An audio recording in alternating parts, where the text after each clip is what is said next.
Starting a business is a thrilling adventure, giving you the freedom to chart your own course, earn from your efforts, and serve your community with valuable products or services. But with this freedom comes responsibility, like paying taxes and managing liability risks.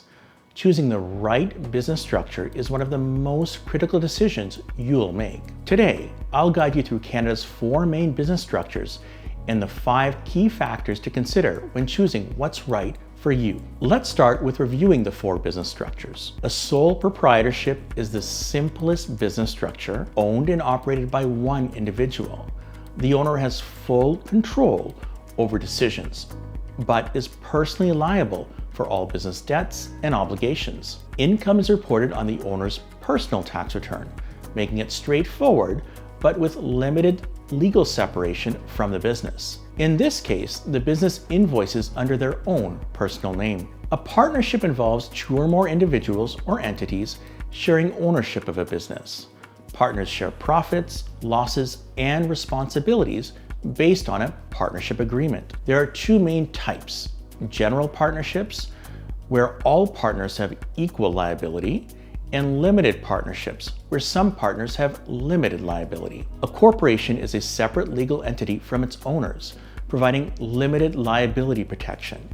It is more complex to set up and operate, with specific legal and tax obligations. Corporations can raise funds by issuing shares and are taxed separately from their shareholders, who report dividends or income received on their personal tax return. A cooperative is a business owned and operated by a group of individuals or organizations with a shared goal. Each member has equal say in decisions, regardless of their investment size. Cooperatives are typically designed to benefit their members rather than generate profit, with profits often distributed based on member participation. This type of business structure is quite rare. Key factor 1, liability. The first factor to consider is liability. For businesses where liability is a concern, like professional services or trades, choose a corporation or cooperative, since those structures offer limited liability. Sole proprietorships and partnerships, however, come with risks.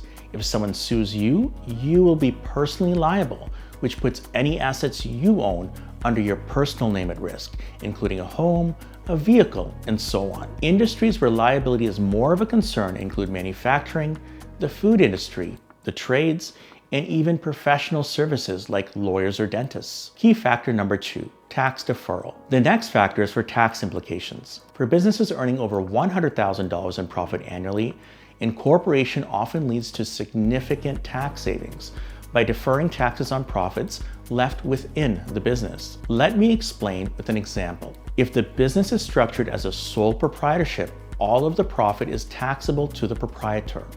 The proprietor will pay $71,513 of personal income tax based on a business profit of $200,000. If the business is structured as a corporation, the owner has the ability to defer the payment of personal income tax by retaining profits within the business and reducing his salary. Suppose a corporation makes a profit of $200,000 and pays a salary of $100,000 to the owner.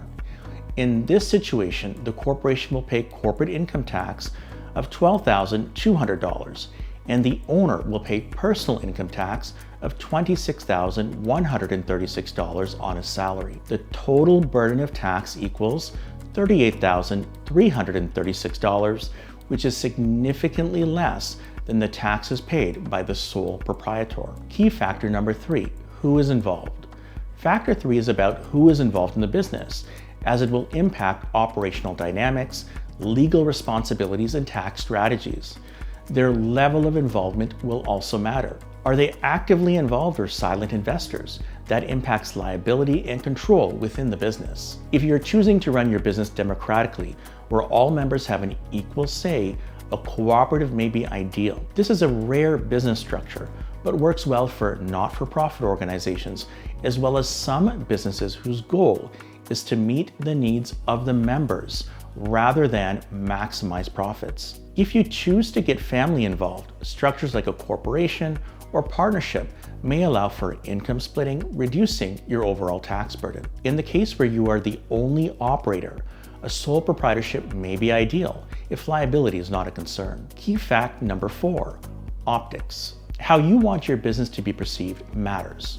A corporation often signals professionalism and stability, while a sole proprietorship may appear more personal and hands-on. Your structure should reflect not only how you operate internally, but also how you want to be viewed externally, as this can impact trust, reputation, and your ability to attract business opportunities. Key factor number 5, business loans.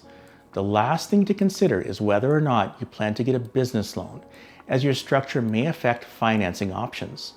Lenders typically favor corporations for their credibility and separation of personal and business finances. Corporations can also issue shares to raise capitals, unlike sole proprietorships. When considering financing options for growth or operations, the business structure can significantly influence not only your eligibility, but also the terms and conditions of any potential loans. Choosing the right business structure is foundational for success.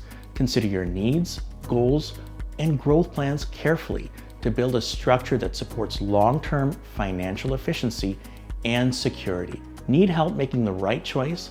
Contact us to learn how we can guide you at every step of your journey. Our information is in the description box below.